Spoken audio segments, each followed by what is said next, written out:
Hey, ¿qué pasa, compañeros estimados? ¿Cómo están? Sean bienvenidos a un nuevo video en el cual estaremos hablando sobre el Estado peruano, cómo básicamente se constituye.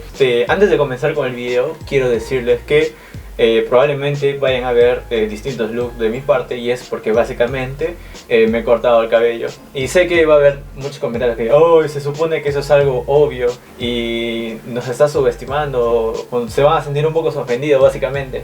Y no está nada mal, o sea, de hecho puede ver en mis comentarios de los videos sobre historias de empresas que muchas personas me solicitan empleo.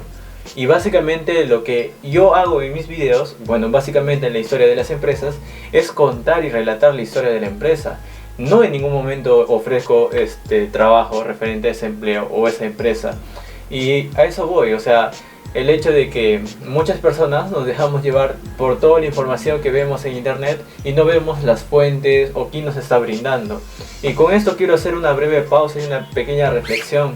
Y es de que básicamente cada vez que ustedes vean una información, traten de corroborar que sea cierto. Yo básicamente en el video de hoy les voy a explicar, de acuerdo a la Constitución, algunos códigos, algunas leyes y también algunas fuentes de algunos artículos que les estaré dejando en la descripción. Y bueno, básicamente eso les quería decir antes de comenzar con el video. Y sin nada más que decir, comencemos con este video que considero que es súper importante y que todos debemos conocer.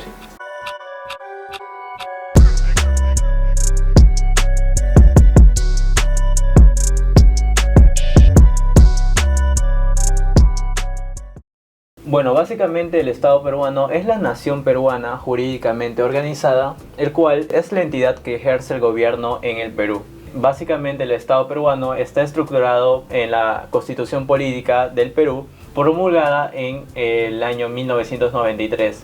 Pero que ha sido ejercida a partir del 1 de enero de 1994. La Constitución Política de Perú de 1993 es la norma fundamental de la República del Perú. Esta constitución fue antecedida por 11 textos constitucionales y básicamente esto se dio en el gobierno de Alberto Fujimori. Y esto básicamente también se dio gracias al Congreso Constituyente Democrático, que básicamente fue concedido por él mismo, o sea, básicamente.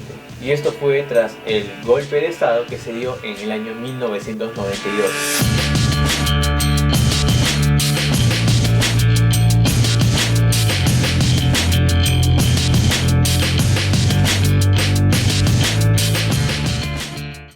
Posteriormente a ello, esta constitución básicamente fue aprobada por el referéndum de 1993, pero fue discutida, obviamente, por distintos sectores. Esta ley fundamental es la base del ordenamiento jurídico nacional. Básicamente de sus principios filosóficos, políticos, sociales, económicos, de toda esta constitución se desprenden las leyes de la República. La constitución se encarga de organizar los distintos poderes del Estado, además de las instituciones políticas, y también de normar y establecer los derechos y libertades de todos los ciudadanos. Y para finalizar, la constitución priva sobre toda ley y son inviolables, y además que son obligatorias cumplirla. ¿Qué quiere decir esto?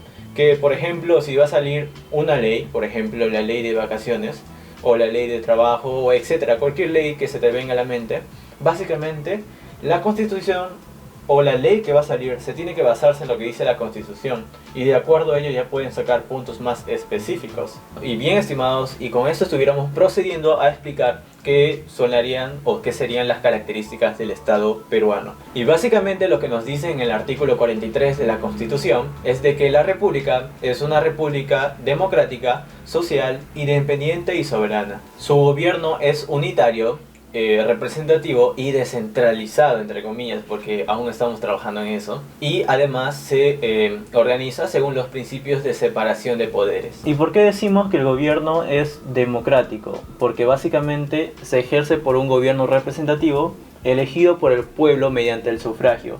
además de ser un gobierno democrático, también es un gobierno social. Y básicamente se refiere a que es un gobierno social porque este gobierno, que es un gobierno democrático, debe beneficiar a todo el pueblo y no necesariamente o no solamente a una persona. Este gobierno también es un gobierno independiente porque básicamente no tiene relación de subordinación con otro estado. Es soberano porque básicamente el estado no tiene límites al momento de ejercer su poder dentro del territorio. ¿Y por qué nos referimos que tiene un gobierno unitario?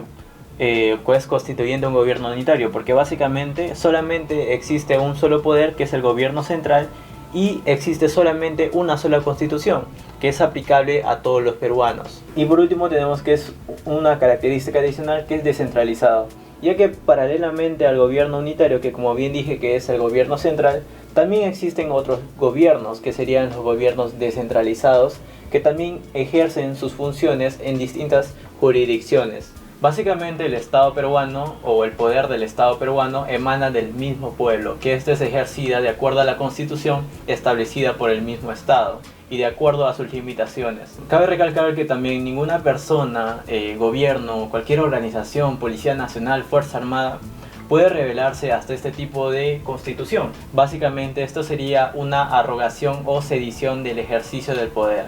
Básicamente, retomando con la explicación anterior, ninguna persona, organización o tipo de entidad debe obedecer a un gobierno usurpador, o básicamente un gobierno que no quieren hacer o atacar las leyes de las constituciones, que ésta vendría a violar las constituciones. Ningún tipo de persona, ningún tipo de ser tiene la obligación de obedecer a ese tipo de personas. Y además la población civil tiene derecho de insurgencia si en caso se dieran este tipo de violaciones a la Constitución. Y además, como para rematar, son todas aquellas acciones que realizan estas personas o entidades son nulas para aquellas que decidan usurpar las funciones públicas. Básicamente en cualquier estado este tiene distintos intereses y te seguro te estarás preguntando ¿quiénes son los responsables de velar por los intereses del estado? Bueno, básicamente son los procuradores públicos y esto está establecido en la misma ley. Y también el Estado peruano está exonerado de los gastos judiciales. Esto lo podemos encontrar en el artículo 47. Y básicamente sobre los idiomas en el Estado peruano, según la ley, el idioma oficial es el castellano, pero también hay ciertas zonas, de acuerdo a la ubicación, que puede ser el quechua o el aymara, y también otras lenguas aborígenas, según la ley, y eso también lo establecemos o lo encontramos en el artículo 48 de la ley. La Constitución prevalece sobre toda norma legal, la ley sobre toda norma de inferior jerarquía y así sucesivamente, como pueden ver en este gráfico. Además, toda norma, para que se pueda cumplir un requisito esencial, es de que esta norma sea publicada y publicitada. Los peruanos serían todo individuo nacido en territorio peruano. También son todo individuo que haya nacido en el exterior, siempre y cuando que sus padres sean peruanos, mamá y papá, y que ellos hayan sido inscritos en los registros correspondientes en su minoría de edad. Asimismo, se les considera peruanos aquellos individuos que básicamente obtienen su naturalización o por opción, siempre y cuando que tengan residencia en el Perú. Todo esto lo podremos encontrar en el artículo 52 de la Constitución. Básicamente la ley o la Constitución se encarga de regular la forma de adquisición o recuperación de la nacionalidad. Sin embargo, la nacionalidad no se puede perder, a menos de que tú hagas una renuncia expresa ante las autoridades. Bien, ahora hablemos sobre los elementos del Estado. Básicamente los elementos del Estado se dividen en población, territorio, soberanía, ordenamiento jurídico y gobierno. La población es todo conjunto de personas que vive en el territorio peruano o la república. Y no necesariamente tiene que ser de nacionalidad peruana, también pueden ser extranjeras y todas estas personas se someten a aceptar las leyes. ¿Y por qué digo que necesariamente las personas extranjeras pueden ser la población? Bueno, como lo acabo de mencionar un momento, todo individuo que nace en territorio peruano se considera peruano. Y además todo individuo que nace en territorio extranjero, pero siempre y cuando que sus padres sean peruanos y hayan sido inscritos, se consideran parte de la población. Luego tenemos al territorio, que básicamente es el suelo, subsuelo, espacios marítimos, espacios aéreos, donde básicamente el Estado ejerce sus potestades. básicamente es la ubicación geográfica donde habita la población, en este caso, y es el soporte físico de la nación y del Estado. Y luego tenemos a la soberanía. Básicamente, en teoría política, la soberanía hace referencia al sustantivo de la autoridad suprema y que posee un poder último e inapelable sobre cualquier sistema gubernamental. Es la estructura asumida por cada país para el ejercicio del poder del Estado. Y esto es básicamente porque gobernar implica tomar decisiones para poder llegar al objetivo planteado. Bien, y luego tenemos a nuestro ordenamiento jurídico, que básicamente sería todo un conjunto de leyes que se encargan básicamente de regular la organización y el funcionamiento del Estado y la sociedad. Su organización básicamente tiene como una estructura de una pirámide jerarquizada, es decir, por distintos niveles jerárquicos, y en la cúspide se encuentra la constitución política. Y por último tenemos al gobierno, que básicamente esta sería la estructura de manera jurídica del Estado para poder mandar, ejecutar, supervisar, etcétera, ¿no? Siempre y cuando buscando el beneficio de la población. El gobierno se divide por poderes del Estado, que sería el poder ejecutivo, legislativo y judicial, y además de otras entidades autorizadas libremente elegidas.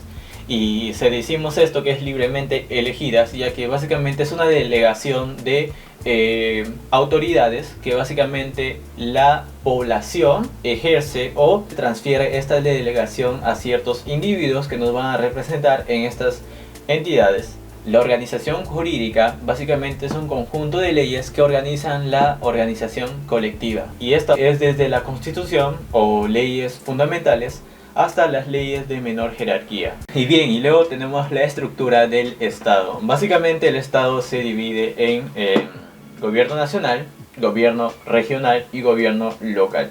Dentro del gobierno nacional se encuentran los poderes del Estado, que eso sería el poder legislativo, judicial y ejecutivo. Y en este video vamos a hablar así de aspectos generales nada más, pero planeo hacer otro video referente a los poderes del Estado, netamente a los poderes del Estado. Así que si quieres que haga un video sobre los poderes del Estado, deja tu buen pulgar arriba y no te olvides de suscribirte para que te llegue una notificación cuando suba un nuevo video. Como bien les estaba explicando, dentro del gobierno nacional se encuentran los poderes del Estado. El poder legislativo básicamente está conformada por los congresistas, que serían 130 actualmente, y eso es lo que establece la ley. Luego tenemos al poder ejecutivo, que básicamente estuviera conformado por el presidente de la República y el Consejo de Ministros. Y por último tenemos el poder judicial, que básicamente estuviera conformada por el Tribunal de Justicia y los juzgados. Y además de los poderes del Estado, también existen unas entidades autónomas, que básicamente la Constitución, para la salvaguardia del Estado de Derecho, el Estado crearon estas entidades, además también para poder cumplir labores con mayor facilidad, con mayores efectividad, ya que se especializan netamente en sus áreas. Cabe recalcar que ninguna de estas entidades dependen de los poderes del Estado, por eso se le considera autónomas. Estas entidades son las siguientes. En materia económica tenemos a la Contraloría General de la República, al Banco Central de Reserva del Perú, a la Superintendencia de Bancas y Seguros y administradoras de fondos de pensiones. Luego tenemos en materia jurídica que tenemos al Consejo Nacional de Magistratura, al Ministerio Público, a la Defensoría del Pueblo y al Tribunal Constitucional. Y por último tenemos en materia electoral, que básicamente sería el Jurado Nacional de Elecciones, la Oficina Nacional de Procesos Electorales, Registro Nacional de Identificación y Estado Civil, o más conocido como RENIET, y esas serían todas dentro de la materia electoral. Luego tenemos al gobierno regional, que a su vez se divide en Consejo Regional, Presidencia Regional y Consejo de Coordinación Regional. Y por último tenemos al gobierno local, que a su vez se divide en municipalidades provinciales y distritales. Y bien, estimados, eso sería todo por el video de hoy. Como bien les dije, tengo planeado hacer un video de los 3 poderes del Estado, así que deja tu buen pulgar arriba si es que deseas eso. Y también, si deseas, puedo hablar sobre las entidades autónomas, si es que deseas que hable detalladamente sobre cada una de ellas. También puedes dejar alguna sugerencia para algún próximo video, si es que tienes, o sea, si te interesa conocer algo, obviamente. No te olvides de suscribirte para estar pendiente cada vez que subo un nuevo video, y tampoco te olvides de compartir este video con tus amigos para poder llegar a muchas más personas. Y te estaré dejando mis redes sociales en la descripción si es que deseas seguirme. Conmigo nos estaremos viendo hasta una próxima oportunidad. Cuídate y hasta la próxima.